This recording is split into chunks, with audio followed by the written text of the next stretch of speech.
So hey guys, good afternoon. Welcome back to Appalachia's Homestead. Welcome back to the channel. I hope you are having a beautiful Friday afternoon. Are going to have a wonderful holiday weekend, Memorial Day weekend. I hope you get to spend a little extra time with family and friends and in your gardens. But most importantly, I hope that you have the opportunity to remember those that gave the ultimate sacrifice for me and you. We remember those. We remember. Absolutely, absolutely. But I thought it would be a great opportunity real quick to give you a brief and quick and fun puppy update. I'm going to film it here because I attempted to be out there with them. And if you, I may leave the sound just on regular for a clip or two so you can hear.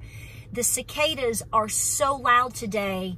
It is almost unbearable. And so I didn't want to compete with that. So they're playing outside, chasing cicadas and having fun with Big Sister Olive and whatnot. And so I'm going to tell you all the things that are going on. As you know, or you may not know, a couple of weeks ago, we finally got our Great Pyrenees puppies that we have anxiously been waiting for. I've actually been waiting for 2 years. I wanted to get, just to give you a little bit of history, I wanted to get my puppies from a particular farm, from a particular mama and papa, if you will, because I see them often. I would, you know, even in the past couple of years, I would see them often. I still see them often. And I knew that they were gentle dogs. I knew that they were protective dogs in terms of their livestock or also their loved caretakers. I also was aware that they, constantly watching and aware that they were with donkeys, peacocks, lots of goats and goat kids, chickens, etc. And these dogs do a great job. So my theory was if I were to get any future Great Pyrenees livestock guardian dogs to bring to my farm, that was my preference. And so we waited through last year. There were no babies last year. And we moved into this year with fingers crossed in hopes of getting at least one, if not two, males. And obviously there was luck on the farm, and Miss Mama, had 7 puppies. Now, what is so interesting is I shared my puppies with you, and 99.9% of you have been wonderful. I mean, how can you not love these dogs? Okay, any dog for that matter, obviously. But specifically, there is just something so magical about a Great Pyrenees, and especially when they are puppies. Understand, it's just like anything else. They look like little bear cubs and so cuddly and cute, but they turn into a massive responsibility. So I never want you to think that I'm not aware of that. This is actually my 4th and 5th Pyrenees or Pyrenees mix, so I'm very accustomed to understanding these breeds. And I've had Great Pyrenees on my farm for almost 10 years now. So Cochise will be 10 years old. He is my oldest Great Pyrenees, which if you've watched I'm just giving you a little history for those of you that don't maybe not know. The reason I wanted to get 2 more, at least 1 more, is because my oldest Alpha Pyrenees is going to be 10. Okay, he's out doing his job, but he's 10 and he has slowed down. I also have a female down closer to guards the other side of the farm. She is my most fierce of my Pyrenees. She's actually, Miss Cora is half Pyrenees, half Anatolian. I also knew that farm and those farmers and both the sire and the dam from that farm.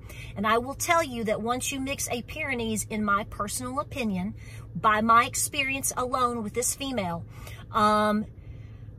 you don't want to get in the mix of that, okay? She's half and half. We're gonna be talking genetics here in a minute, but half and half as far as her DNA. But at the same time, she is, I think, dominant in terms of Anatolian. I also got 3 years ago another female that's up here with Cochise. She is a full Pyrenees. She was a badger face. She had the markings as a puppy, and for quite a while they have kind of pretty much faded out now. She's predominantly white. Her name is Enoli. Enoli is badger in Cherokee because she had the badger face. So because I know that Cochise is aging out, and because I know Cora down at the other side of the farm, guarding the chicken coops and that whole area that we are building on, I knew that we likely needed 1, if not 2, male puppies to add. 1 down there with Cora and 1 up here. I don't want to say to replace Cochise, my oldest, but like I told you, he's pushing retirement, okay? That's where we are, okay? But he's very fierce still. I would not test him. So when you get a livestock guardian dog, there are books on this. I highly recommend you actually get a book if you're looking to get any of these dogs for your farm. You need to understand that you're not dealing with a poodle, a schnauzer, or a lab, okay? I don't want to get too deep into that, but please understand that you're not dealing with the same thing. That is important for you to know, which will lead up to why I've done what I've done. So I brought the dogs home. We've been loving on them, getting them used to us. Now we are about to transition the white one, Yona. The black and white one, his name is Bruce. I've already showed you that, told you that, and I had fun with that in a video a couple weeks ago. And then Yona, which is bear in Cherokee, not Yona mean dove in Hebrew. Yona, bear, Cherokee is where we are with that. I'm looking to put Yona up here with Enoli. It's going to be a slow acclimation. That is the all-white puppy. He is a bit more low-key and laid back and reserved. I think that that would go well with Enoli, with already established alpha dogs up here. After a very long training period of 18 months to 2 years, slow acclimation, you don't throw these puppies out there. So just know I understand that as well. Bruce, the black and white, the dark badger, if you will, who looks just like his mama, is going to stay down closer to the house next to Cora, etc., etc. So I'm going to have 5 Pyrenees spread around on my farm, which protects the property, protects the livestock and the birds from a distance, and us. I will tell you that if you're getting Great Pyrenees or any livestock guardian dog to protect your flocks meaning your chickens, you really need to study up on that. Some people do that. They think it's going to work, and it doesn't. They can actually be quite agitated by birds competing for their feed, etc., etc. And so, again, get a book, understand it, and understand that these dogs are actually more inclined to be successful in terms of protecting sheep, goats, lambs, goat kids, etc. So here's the deal. So all of you have been awesome, and I thank you for that. I had 1 or 2 or 3 comments. 2 were just questioning. They weren't really that ugly, but I did have somebody try to school me on what a Great Pyrenees is, and basically was insinuating that, well, we don't know what we're doing and what we're talking about. So I mean, okay, you're entitled to your opinion. I did say on my last video, what they were saying, what they were insinuating is that my dogs were not Pyrenees. They were at best half. I did say on one of my introductory videos about these dogs was that I was absolutely, I know the sire and the dam. The papa, if you will, sire, is full Pyrenees. He comes from the same line as my Enoli, okay? So I know where all that's coming from. The mama came from a different farm, was told she's a Great Pyrenees. I've been hanging out with that pup off and on for the past 2 to 3 years, and I love the mama, love her. I was like, I want my puppies to come from these 2, period. Now, I will admit to you, as I said in my last video, I think there could be always a chance that there's a mix somewhere down the line. You're probably mixed-blooded. You may claim to be full-blooded something. Likelihood in this day and age of that is pretty much slim to none. Like me, I'm very mixed-blooded. Dogs can be mixed-blooded too, okay? You know, we're not talking about, these are not going to be show dogs and put them in competition and all of these ribbons and all. These are farm dogs. So I had mentioned, because of the markings and the badgering that you see on Bruce, the black and white one, I was a little bit slightly thinking there was a chance that maybe there was some Karaka-Chan mixed in with that farm dog.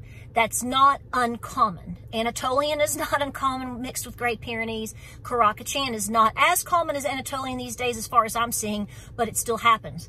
My oldest dog, Cochise, if you want to speak about it in human terms, his mama's mama did have a little bit of Karaka-Chan mixed in with her. I was told that up front when I got him. So I say to you that Cochise is a Great Pyrenees, and he's like probably 89 to 95% Great Pyrenees, but there is a little bit of Caracachan in there. So I've seen this here, and I know it's a possibility because these farms are literally probably within 10 miles of each other, okay? So, but at the same time, I went ahead and talked about the Great Pyrenees. That's what I'm familiar with, etc., etc.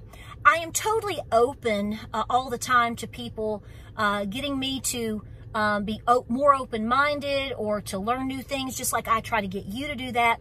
But I think it's important that we talk to each other in a respectful way. Motivational, yeah, but disrespectful, no. So I had already decided for fun, for my Mother's Day present, that this is what I wanted. I had some fun money for Amazon, and I thought, you know what, I'll put this to rest because for two reasons. Number one, we're going to know what's the deal. If I want to get a third one next year, if she has any more puppies, I don't know. We know what we got. But most importantly, it is very important for you to know what your mix is, okay? Because there's a lot of people out there, even people on YouTube, that do have Great Pyrenees that are mixed with like Labs and Dobermans, and they may be a fantastic dog for you, but a lot of times these dogs don't work out on a farm because they may be taking on traits from other dogs that are more human guard or are hunting dogs or whatever, and they start having a lot of trouble with them. That's why these dogs or mixed types of dogs end up in shelters, because people don't do their homework. If we had made a mistake with these puppies, which I never thought that we did, I have the room and the place and the love for them, so it's okay. But that wasn't my concern. I thought, I want to see if there's some Caracachan, maybe. I'm curious. If there is, there's not much. Let's play and find out. So we did. My dogs are 100% Pyrenees. They're not St. Bernard mix, like somebody suggested. They're not Caracachan, which is what was my best guess based upon what I've seen and know. And then the Newfoundland? No, they're not. They don't have the webbed feet. No. I thought that was kind of extreme. That's not seen here. So I did a DNA test, came back 100% yesterday. Pyrenees. These two puppies, both males, white and black and white, are full-blooded brothers from the same litter. The mama, the dam, she threw 3 dark badger, black and white, like her. She threw 3 pure whites, white as snow. I got one of those too. And except for a few little freckles on his tummy. He's so cute. And then there was one female, one little girl, and she was full badgered faced, just like my Enoli was. So I just want to say, there's several things here. Number one, now we know what we have. They are. I mean, like I said, I wasn't concerned about it, okay? And I didn't do a DNA test for him to appease you or the 1 or 2 people that were a little snarky with me. I was already doing that because I think that's fun, and I think it's awesome. And if you know anything about me, I'm a huge history buff. I love the whole deal of understanding and studying genetics and how they work, ancestry, etc. So this kind of just was exciting for me anyways. But that was my Mother's Day present. James was like, do you want this? Do you want that? I'm like, no, I've got fun money, and what little bit I spend on something for Mother's Day, I want this. And he said, okay, whatever you want to do. So that's what I did. I believe the name of the test is called Wisdom, if I'm not mistaken, and they were very professional and moved very fast. Clearly not a lot of people are doing that right now, because you know a lot of DNA tests years and years ago when you did it, before all the hoopla you found out about it, it could take 2 months before you found out anything. So here's the deal. If you're getting a Great Pyrenees, if you are getting any livestock guardian dog, please make sure that you educate yourself in terms of what they are, what they do, and what they look like. Okay? And understand that when you start mixing your dogs, especially when it gets out of the realm of what a true livestock guardian dog is, there's only, to my knowledge, there's only about 30 breeds, and you're probably not going to see all 30 here in mainstream, United States farming America. Okay, Great Pyrenees is obviously very popular. They are a very patient and loyal dog. So they are also used for as a therapy dog, etc. But it takes 2 years, in my opinion, my experience, to get these dogs mature enough and trained to do what they need to do for you. And if you were to introduce mixing in with that, a lot of you have had success with that. I'm not telling you not to love your dog, and I'm not telling you that mixes of different types aren't important or special or good. I've got all kinds of things down here, and I love them all. But these are working dogs. They're working for me. So right now we're working on bonding. I think they've bonded well. They already know their name. We're working with simple commands. And I wanted to figure out their personalities in terms of who I felt was best up here versus down there. And we were right on the money with that. And that's what we're going to go with. So I love them. I love you, and they're wonderful. And I just thank you for your support. So again, I did it to get some answers, some closure, you know, answered some questions for one or two of y'all out there. And that's how we roll here at Appalachia's Homestead. And I'm telling you right now, if you've got the space and the time to contribute to such a beast, you will not find a more loyal being than a Great Pyrenees. They truly are a masterpiece made by God. I fully believe that. I've seen nothing but magical things from these dogs with a lot of hard work and training and time, but they are spectacular. I will always have one if I can. Like, subscribe, and share. I hope you enjoyed this video. I hope it helped you out. I hope you found it a little interesting. We were bracing ourselves. I opened it up yesterday. I was like, James, we got the panel back. And he was like, okay. I said, what are you going to bet? I said, do you think they're mixed with anything? He was like, no. I was like, okay. Because we've seen the mama. I said, well, we're going to find out. And he was like, woo. So it's better than a gender reveal. Hey, they're all male, baby. Oh boy. Like, subscribe, and share. We'll see you on the next video. Have a great Memorial Day weekend. Appreciate your support, and continue to prepare. Continue to pray. Pray hard. Okay? Pray hard. And I will see you guys with a lot of love coming your way. I'll see you on the next video.